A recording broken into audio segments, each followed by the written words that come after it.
স্থানীয় সংবাদ পড়ছি নমামি বসুরুদ্র। প্রথমে বিশেষ খবর।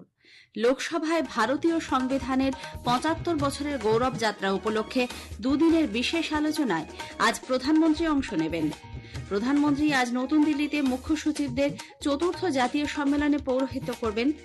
আরজি করে তরুণী চিকিৎসকের ধর্ষণ ও হত্যা মামলায় হাসপাতালের প্রাক্তন অধ্যক্ষ সন্দীপ ঘোষ এবং টালা থানার ওসি অভিজিৎ মণ্ডল জামিন পেয়ে যাওয়ায় বিভিন্ন মহলে সমালোচনার ঝড় উঠেছে। রাজ্যে জয়েন্ট এন্ট্রান্স পরীক্ষা নেওয়া হবে ২৭ এপ্রিল রবিবার। পৌষের গোড়াতেই রাজ্য জুড়ে শীতের আমেজ আরও জাঁকিয়ে বসবে বলে আলিপুর আবহাওয়া দপ্তর জানিয়েছে।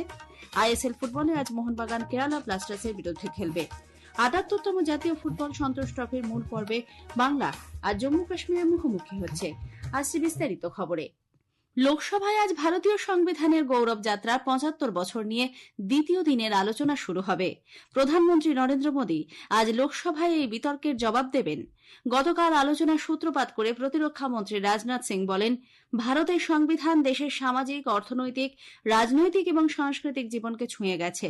মূল্যবোধের প্রতিফলন ঘটেছে এখানে।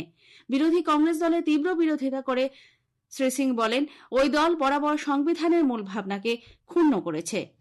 कांग्रेस के मित्रों ने अनेक मौके पर संविधान और संवैधानिक भावनाओं का निरादर किया है। कांग्रेस पार्टी ने हमेशा संविधान को राजनीतिक हित साधने का एक माध्यम बनाया है और उसकी मूल भावना को तहस नहस करने का कांग्रेस ने काम किया है। विपक्ष के कई नेता संविधान की प्रति अपनी जेब में रखकर घूमते हैं। उन्होंने पीढ़ियों से अपने परिवार में संविधान को जेब में ही रखे, लेकिन अध्यक्ष महोदय, भारतीय जनता पार्टी संविधान को सिर माथे पर लगाती है। আলোচনায় অংশ নিয়ে তৃণমূল কংগ্রেসের মহুয়া মৈত্র দেশবাসীর গণতান্ত্রিক ও সাংবিধানিক অধিকার রক্ষায় বিজেপি সরকার ব্যর্থ বলে অভিযোগ তোলেন।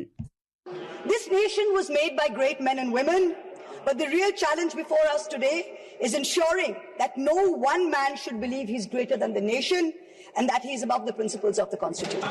For the past 10 years, a very large number of people in this country have felt that Samvidhan khatre mein hai.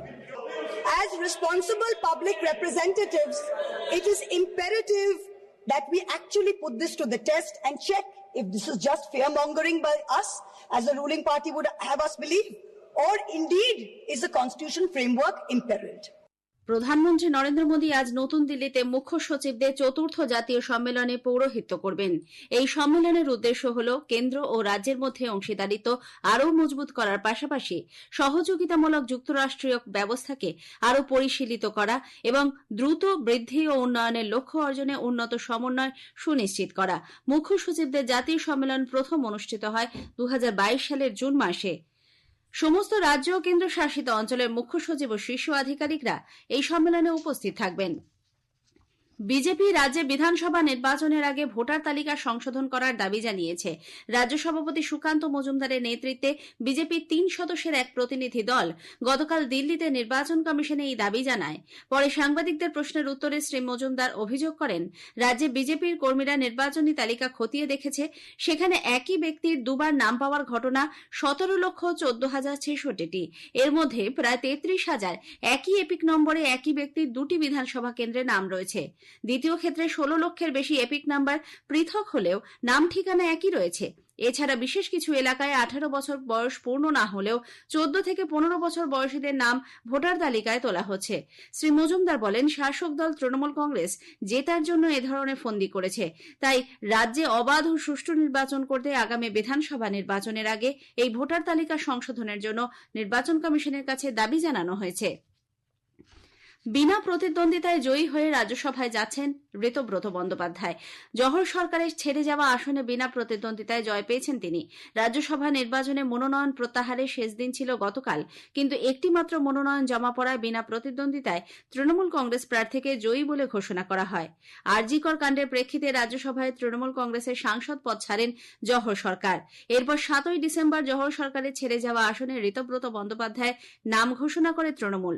১৩ই December শুক্রবার বিনা প্রতিদ্বন্দ্বিতায় ঋতব্রতকেই জয়ী ঘোষণা করা হল। ২০১৪ ঋতব্রত বন্দ্যোপাধ্যায়কে রাজ্যসভায় পাঠিয়েছিল সিপিআইএম, কিন্তু দলের শৃঙ্খলা ভঙ্গের অভিযোগে ২০১৭ তাকে সিপিআইএম থেকে বহিষ্কার করা হয়। দল থেকে বিতাড়িত হলেও ২০২০ পর্যন্ত সাংসদ ছিলেন তিনি। এরপর তৃণমূল কংগ্রেসে যোগ দেন। স্থানীয় সংবাদ শুনছেন আকাশবাণী কলকাতা কেন্দ্র থেকে। আমাদের সংবাদ শোনা যাবে ইউটিউব চ্যানেল আকাশবাণী সংবাদ বাংলা, ফেসবুক ও ইনস্টাগ্রাম আকাশবাণী সংবাদ কলকাতা এবং এক্স হ্যান্ডেল AIR নিউজ কলকাতাতে।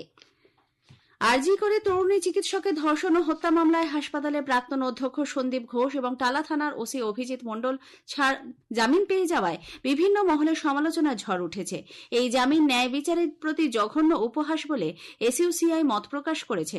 দলের সাধারণ সম্পাদক প্রভাস ঘোষ জানান, কেন্দ্র ও রাজ্য সরকারের যোগসাজশেই যে CBI যথাযথ চার্জশিট গঠন করেনি, এই ঘটনা তা প্রমাণ করে দিয়েছে।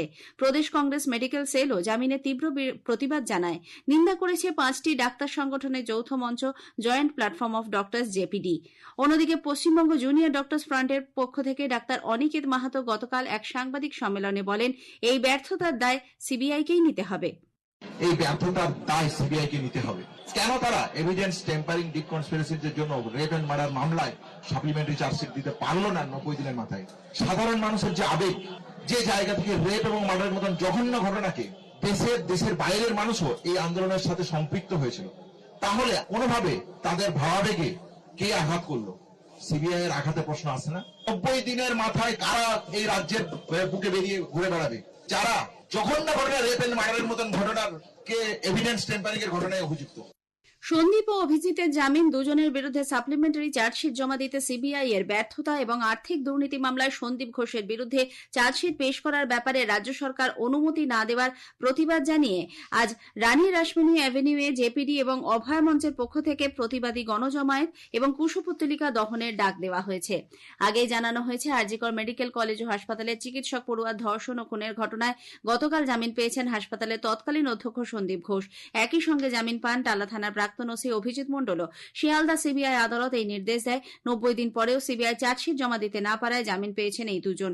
2000 টাকার ব্যক্তিগত বন্ডে তাদের জামিন মঞ্জুর করে আদালত। এদিকে এই মামলায় ধৃত সন্দীপ ঘোষ ও অভিজিৎ মণ্ডল জামিন পেয়ে যাওয়ায় তারা চূড়ান্তভাবে হতাশ বলে নির্যাতিতার মা জানিয়েছেন। কি বলবো, আমরা খুব হতাশ, বলার মতো কোনো কথা নেই আমাদের কাছে। CBI 90 দিনের মধ্যে চার্জশিট দেয়নি, তাই ওদের জামিন হয়ে গেছে। আমার কি বলার আছে? আমি তো CBI নই, তাহলে আমি কি করে দিতাম কাজটা? CBI কাজটা করেনি, তাই ওদের জামিন হয়ে গেছে। মুর্শিদাবাদের ফারাক্কায় নাবালিকা ধর্ষণ খুনের ঘটনায় জঙ্গিপুর আদালত একজনকে ফাঁসির আদেশ দিয়েছে, অন্যজনের যাবজ্জীবন কারাবাসের নির্দেশ দিয়েছেন বিচারক। পাশাপাশি মৃতার পরিবারকে 10 লক্ষ টাকা ক্ষতিপূরণেরও নির্দেশ দেওয়া হয়। 2 মাসের মধ্যে বিচার শেষ করে গত বৃহস্পতিবারই 2 অভিযুক্ত দীনবন্ধু হালদার এবং শুভজিৎ হালদারকে দোষী সাব্যস্ত করা হয়েছিল। গতকাল রায় ঘোষণা হয়। দীনবন্ধু হালদারের ফাঁসির সাজা হয়েছে। রাজ্যে জয়েন্ট এন্ট্রান্স পরীক্ষা নেওয়া হবে আগামী 27 এপ্রিল রবিবার। গতকাল এক বিজ্ঞপ্তিতে 2025 সালে পশ্চিমবঙ্গ জয়েন্ট এন্ট্রান্স পরীক্ষার দিনক্ষণ ঘোষণা করা হয়। এজন্য অনলাইন আবেদন প্রক্রিয়া শীঘ্রই শুরু হবে। পরীক্ষার জন্য আবেদন করতে হবে WBJEEB এর অফিসিয়াল ওয়েবসাইট www.wbjeeb.nic.in অথবা www.wbjeeb.in এ। উল্লেখ্য, জয়েন্ট পরীক্ষার মাধ্যমে পশ্চিমবঙ্গে বিভিন্ন কলেজ এবং বিশ্ববিদ্যালয় বিজ্ঞান, প্রযুক্তি, ইঞ্জিনিয়ারিং, কৃষিবিদ্যা, ফার্মাসি, আর্কিটেকচার ইত্যাদি বিভিন্ন বিষয়ে ভর্তির সুযোগ পান ছাত্রছাত্রীরা। পৌষের গোড়াতেই রাজ্য জুড়ে শীতের আমেজ আরো জাঁকিয়ে বসবে বলে আলিপুর আবহাওয়া দপ্তর জানিয়েছে। শুষ্ক উত্তুরে হাওয়া অবাধে রাজ্যে প্রবেশ করায় চলতি সপ্তাহের প্রথম দিক থেকেই ধাপে ধাপে পারদ পতন হচ্ছিল। আলিপুর আবহাওয়া দপ্তরের পূর্বাঞ্চলীয় অধিকর্তা সোমনাথ দত্ত জানিয়েছেন, আগামী কয়েকদিন তাপমাত্রা 15 ডিগ্রি সেলসিয়াসের নিচেই থাকবে। দেওয়া হয়েছে শৈত্যপ্রবাহের সতর্কতা। ওয়েদার আগামী 7 দিন incompletely dry all districts of West Bengal. বৃষ্টিপাতের কোনো সম্ভাবনা নেই, তবে আজ বেশ কয়েকটি জেলাতে শৈত্য প্রবাহের সতর্কবার্তা দেওয়া হয়েছে। বীরভূম, পশ্চিম বর্ধমান, পুরুলিয়া, ঝাড়গ্রাম, পশ্চিম মেদিনীপুর, বাঁকুড়া, পূর্ব বর্ধমান এই জেলাগুলিতে শৈত্য প্রবাহের হলুদ সতর্কবার্তা দেওয়া হয়েছে। আমাদের স্টেটে এখন না নর্দার্লি উইন্ড আসতে শুরু করে দিয়েছে, সেই কারণে আমরা টেম্পারেচারটা ডাউন হচ্ছে আর কি। কলকাতায় সকালে সর্বনিম্ন তাপমাত্রা রেকর্ড করা হয়েছে 14 ডিগ্রি সেলসিয়াস, যা স্বাভাবিকের থেকে 2.1 ডিগ্রি কম। যুব ভারতী ক্রীড়াঙ্গনে আজ ISL ফুটবলে মোহনবাগান সুপার জায়ান্ট কেরালা ব্লাস্টার্সের বিরুদ্ধে খেলবে। খেলা শুরু হবে সন্ধ্যে 7:30টায়। মোহনবাগান 10 ম্যাচে 23 পয়েন্ট নিয়ে লীগ তালিকার শীর্ষে রয়েছে। এদিকে 78তম জাতীয় ফুটবল সন্তোষ ট্রফির মূল পর্বের প্রতিযোগিতা আজ তেলেঙ্গানায় শুরু হচ্ছে। বাংলা আজ গ্রুপ লিগের প্রথম ম্যাচে জম্মু কাশ্মীরের মুখোমুখি হবে। খেলা শুরু হবে সন্ধ্যে 7:30টায়। শেষ করার আগে স্থানীয় সংবাদের বিশেষ কিছু অংশ আরও একবার। লোকসভায় ভারতীয় সংবিধানের ৭৫ বছরের গৌরব যাত্রা উপলক্ষে দুদিনের বিশেষ আলোচনায় আজ প্রধানমন্ত্রী অংশ নেবেন। আরজি করে তরুণী চিকিৎসকের ধর্ষণ ও হত্যা মামলায় হাসপাতালের প্রাক্তন অধ্যক্ষ এবং টালা থানার ওসি জামিন পেয়ে যাওয়ায় বিভিন্ন মহলে সমালোচনার ঝড় উঠেছে। রাজ্যে জয়েন্ট এন্ট্রান্স পরীক্ষা নেওয়া হবে ২৭ এপ্রিল রবিবার। আইএসএল ফুটবলে আজ মোহনবাগান কেরালা ব্লাস্টার্সের বিরুদ্ধে খেলবে। স্থানীয় সংবাদ শেষ হলো।